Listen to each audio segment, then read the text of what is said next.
वित्त मंत्री निर्मला सीतारमण ने आज 8वीं बार बजट पेश किया। बजट 2025 से 26 में कई बड़े ऐलान किए गए। इसी बीच बजट में एक बड़ा तोहफा टैक्स पेयर्स को भी दिया गया है। न्यू इनकम टैक्स रेजिम के तहत स्लैब्स में कई चेंजेस किए गए हैं। न्यू इनकम टैक्स रेजिम के तहत अब 12 लाख की सालाना आय वाले सिटीजन्स को कोई टैक्स नहीं देना होगा।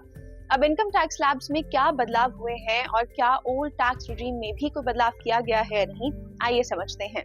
न्यू टैक्स रेजिम में अभी तक 7 लाख रुपए की सालाना आमदनी वालों को इनकम टैक्स से राहत थी। अब अनाउंसमेंट के तहत न्यू टैक्स रेजिम में 12 लाख रुपए तक वाले को कोई टैक्स नहीं देना होगा।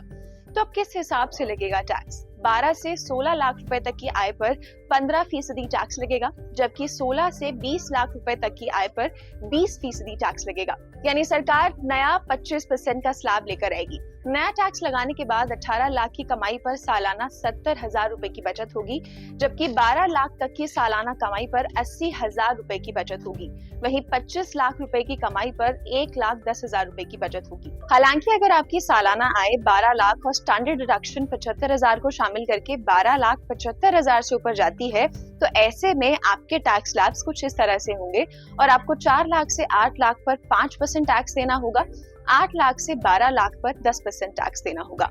अब ओल्ड इनकम टैक्स रिजीम की बात करें तो आपको बता दें कि सरकार ने इनकम टैक्स की सिर्फ नई रिजीम के लिए बजट में ऐलान किए हैं। वित्त मंत्री ने पुरानी रिजीम के बारे में कोई ऐलान नहीं किया है। इसका मतलब है कि ओल्ड रिजीम के टैक्स पेयर्स के लिए टैक्स स्लैब्स पहले की तरह ही रहेंगे।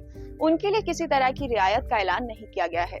स्टैंडर्ड डिडक्शन की बात करें तो वित्त मंत्री निर्मला सीतारमण ने 1 फरवरी को स्टैंडर्ड डिडक्शन में भी बदलाव नहीं किया है, लेकिन उन्होंने ना तो कोई रिजीम और ना ही पुरानी रिजीम में स्टैंडर्ड डिडक्शन बढ़ाने का ऐलान किया है। इससे नई रिजीम में स्टैंडर्ड डिडक्शन 75,000 रुपए होगा और पुरानी रिजीम में 50,000 रुपीज बना रहेगा। अब आपकी इन टैक्स चेंजेस पर क्या राय है, हमारे साथ कमेंट सेक्शन में जरूर शेयर करें और देखते रहिए ET नाउ स्वदेश।